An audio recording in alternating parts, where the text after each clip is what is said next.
Atenção! Começa agora uma teleaula de História do Ensino Médio. Você vai assistir a teleaula de número 6. Bons estudos!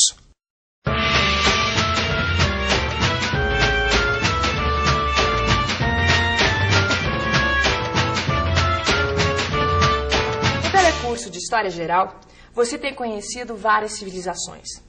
Desde o extremo oriente da China e do Japão, até o Egito, no norte da África. E a Mesopotâmia, no Oriente Médio.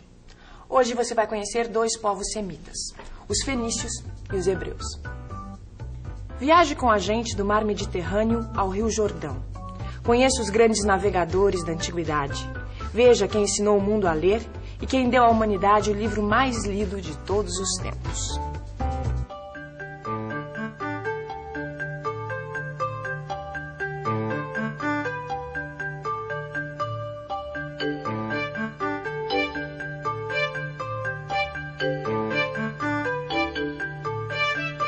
Vamos agora para a terra dos fenícios. A Fenícia era uma estreita faixa de terra entre os montes do Líbano e o mar Mediterrâneo. O clima da região é variado. Nos vales faz calor e nas montanhas faz frio. A região é muito fértil por causa dos rios que a atravessam. Além disso, as montanhas eram cobertas por florestas de cedro, cuja madeira era usada para construir barcos.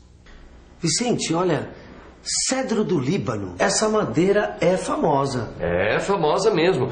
Olha, Gil, não é à toa que os fenícios se tornaram navegantes. Pensa uma coisa, de um lado eles tinham o mar Mediterrâneo e do outro lado uma floresta cheia de madeira boa para fazer barco. Bom, isso quer dizer então que enquanto outros povos semitas e ários brigavam para dominar a Mesopotâmia, os fenícios tratavam de ocupar o Mediterrâneo. Exatamente. Não é isso? Os fenícios levaram adiante a façanha de fazer com que as diversas culturas do Oriente Médio conhecessem umas às outras. Eles foram os grandes navegadores da antiguidade. Síria, 3.000 anos antes de Cristo. Os fenícios se fixam na região dos montes do Líbano e na costa do mar Mediterrâneo. Os gregos chamaram os fenícios de púnicos ou penícios, que quer dizer homens vermelhos. Isso porque eles usavam roupas tingidas de vermelho. Roupa tingida de vermelho? É. Mas espera aí, como é que eles aprenderam a tingir roupa? Com os povos da Mesopotâmia que não pode ter sido, porque eles não tinham tintas. Sim, mas eles viajavam tanto, Gil, que de repente eles chegaram no Egito, trouxeram as tintas de lá. Os fenícios foram o único povo que se dedicou exclusivamente ao comércio, fazendo a ligação entre povos e culturas distantes e desconhecidas. Mas eles nunca tiveram um país unificado. A Fenícia era formada por um grupo de cidades confederadas, que ajudavam umas às outras, mas eram independentes. A cidade mais forte liderava as outras. As principais cidades líderes foram Biblos, Sidom e Tiro. Os fenícios fundaram povoamentos e mercados como Cartago, Malta, Marsella e Sevilha. A decadência dos fenícios começa quando os impérios da Mesopotâmia se consolidam. 701 a.C., os assírios saqueiam Tiro. 574 a.C. é a vez dos caldeus invadirem Tiro, que desta vez é totalmente destruída. As outras cidades da Fenícia ficam dependentes do Império Persa. 333 a.C., o exército de Alexandre Magno domina todas as cidades fenícias. Ô Gil, agora no telecurso a gente está estudando a formação de vários impérios, né? Certo. De repente aparecem esses fenícios aqui que circulam por todos os impérios. Quer dizer, eles eram uma espécie de leve-trás. E sabe que isso me faz lembrar, Vicente, assim, dos mascates do interior. É sabe, mesmo? Além de comprar, de vender, eles aprendem e transmitem assim, as novidades, os acontecimentos, as descobertas. E isso é cultura. É verdade mesmo. Agora, eu fiquei com uma curiosidade. De que povo será que os fenícios aproveitaram a forma de governo? O governo dos fenícios não foi igual em todas as cidades. Em alguns casos, o governo era exercido por um rei hereditário ou eleito. Em outros, por um conselho supremo. Apesar da existência do rei ou do conselho, quem governava de fato era uma assembleia dos comerciantes mais importantes da cidade. Os sacerdotes e os militares não eram muito importantes na sociedade fenícia, que tinha uma camada de homens livres, pescadores, artesãos e agricultores, e também escravos. Os fenícios organizaram as primeiras manufaturas, por assim dizer, onde aplicavam o que tinham aprendido com outros povos. Por exemplo, pegaram o vidro inventado pelos egípcios e produziram o cristal transparente. Mas a maior conquista dos fenícios foi o alfabeto. Eles simplificaram os hieróglifos egípcios. Criaram 22 desenhos que tinham sons diferentes. Foi assim que nasceu o alfabeto que usamos hoje. Eu falei para você, Vicente, olha, muito do que a gente viu nas outras teleaulas, os fenícios usaram e melhoraram. É verdade. Agora, e a religião deles, hein? A gente já viu que os sacerdotes não eram muito importantes para eles, né? Agora, que deus ou que deuses os fenícios adoravam, hein? Os fenícios eram politeístas, acreditavam em vários deuses. Adoravam os astros e as forças da natureza. Cada cidade tinha seus próprios deuses, mas todas adoravam o sol e a lua. E vamos aproveitar que estamos falando de religião para apresentar o primeiro povo monoteísta que acreditava em um só Deus da antiguidade, os hebreus. Hoje em dia, Jerusalém é conhecida como o centro das lutas entre árabes e israelenses. Mas a luta pela posse de Jerusalém é antiga. Andando pelas ruas dessa cidade, a gente vê a história acontecendo e fica querendo saber mais sobre a origem de tanto conflito. O território da Palestina antiga formava um estreito corredor que unia os impérios do Egito e da Mesopotâmia. Foi lá que nasceu Jesus Cristo. Atualmente, esse território é ocupado por Israel. Além disso, a Palestina é a terra prometida dos hebreus, um povo semita, que por circunstâncias que nós vamos estudar ainda nesta teleaula, tiveram que se espalhar pelo mundo. Os hebreus nos legaram a moral e a ética, que serviram de base para o judaísmo e o cristianismo, duas das principais religiões do mundo. A Palestina ficava entre o Rio Jordão e o Mar Mediterrâneo, e era formada por 3 regiões geográficas: a Galileia ao norte, a região central Samaria e a Judéia ao sul. O Rio Jordão é o único que atravessa toda a Palestina. Hoje, a Palestina é uma região semidesértica, mas antigamente ela recebia mais chuvas e era uma região muito próspera, com vales e bosques.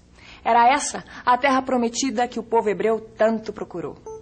3000 a.C., a tribo dos cananeus, de origem semita, chega ao Rio Jordão.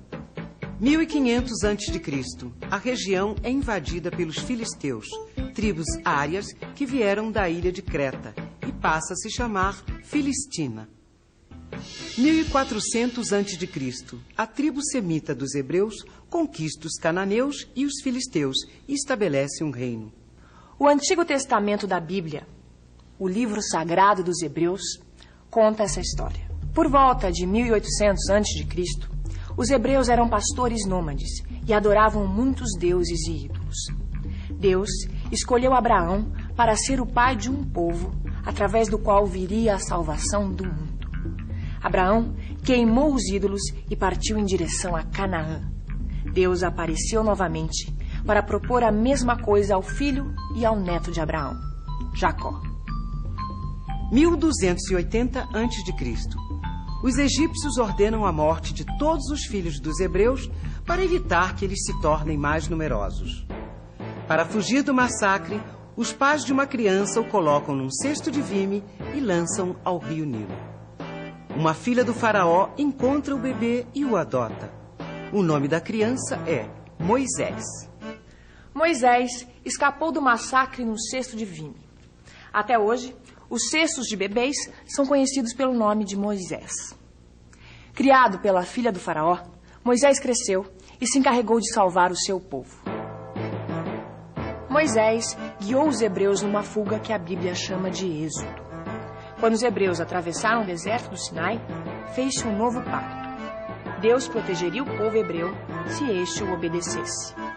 Foi nessa ocasião que Moisés recebeu os 10 mandamentos.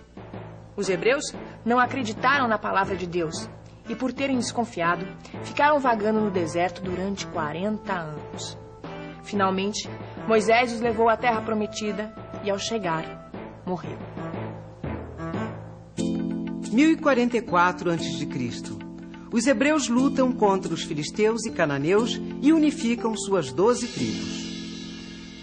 É sagrado o primeiro rei de Israel, Saul. Em 995 a.C., Davi, sucessor de Saul, assume o trono de Israel. Davi se tornou rei depois de matar o gigante filisteu Golias com uma funda como esta. É uma espécie de atiradeira. Ele unificou o país e fixou a capital do reino de Israel na cidade de Jerusalém. Ele passou o trono para seu filho Salomão. O reinado de Salomão foi de paz e prosperidade. Veja agora como era a sociedade dos hebreus.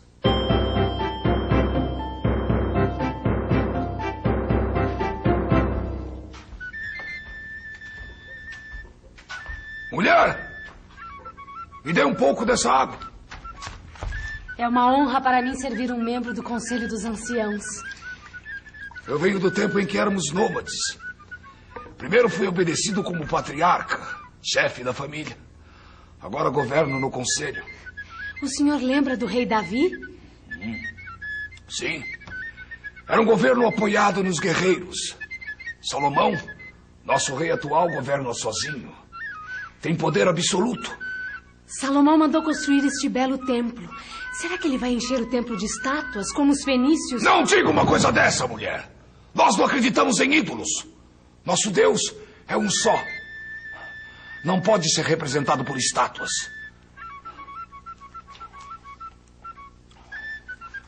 O Deus dos hebreus dava tudo o que eles precisavam e deixava que soubessem o que queria deles através das revelações. Tudo isso está na Bíblia, que em grego quer dizer os livros. Ô Vicente, eu conheço a Bíblia. Só que a Bíblia que eu conheço é diferente, fala sobre Jesus Cristo. Não, mas você está falando do Novo Testamento. Só que nessa teleaula a gente está vendo a história dos hebreus antes de Cristo. E essa é a história do Antigo Testamento. Depois de Salomão veio a decadência e o reino se dividiu em dois, Israel e Judeia. Os israelitas se misturaram com os cananeus e voltaram a adorar ídolos. 721 a.C., os israelitas, dominados pelos assírios, se revoltam, são derrotados e levados prisioneiros para a cidade de Nínive. Reino da Judéia, 587 a.C. Nabucodonosor, rei da Caldeia, destrói a cidade e o templo de Jerusalém e leva os judeus para serem escravos na Babilônia. Mas o novo reino dos judeus ainda estava distante. Eles foram escravos na Babilônia até que os persas derrotaram os caldeus. Aí, voltaram para a Palestina, onde foram conquistados por Alexandre Magno, rei da Macedônia. Quando o Império de Alexandre caiu, a Palestina passou a ser parte do Império Romano. Mas nem todos os hebreus ficaram na Terra Prometida. Muitos deles se fixaram nas costas do Mar Mediterrâneo, especialmente na Europa. E essa dispersão dos hebreus pelo Mediterrâneo ficou conhecida como diáspora. Depois da diáspora, os judeus se espalharam pelo mundo. Quando foi que eles voltaram à Palestina? Bom, os judeus eles nunca abandonaram por completo a Palestina. Mas quando eles voltaram em massa mesmo, foi no ano de 1947, no ano da criação do Estado de Israel, como parte de um processo nacionalista. E atenção, se liga aí que é a hora da revisão. Na teleaula de hoje, você viu como os fenícios eram diferentes dos povos que habitavam o Egito e a Mesopotâmia. As diferenças estavam na forma de governo, na escrita, na organização social. Os fenícios foram descobridores e comerciantes. As cidades confederadas dos fenícios se ajudavam mutuamente, mas eram independentes umas das outras. A religião dos hebreus era diferente das religiões dos demais povos do Oriente Médio Antigo. Eles eram monoteístas. Seu Deus se comunicava através de mensagens e revelações. A sociedade dos hebreus era patriarcal. O governo era exercido por um conselho de anciãos. A história do povo hebreu está contada no Velho Testamento da Bíblia. A herança dos fenícios e dos hebreus permanece com a gente até no nosso dia a dia. No seu livro de estudos, você vai encontrar material para pensar e discutir sobre isso. E até a próxima teleaula.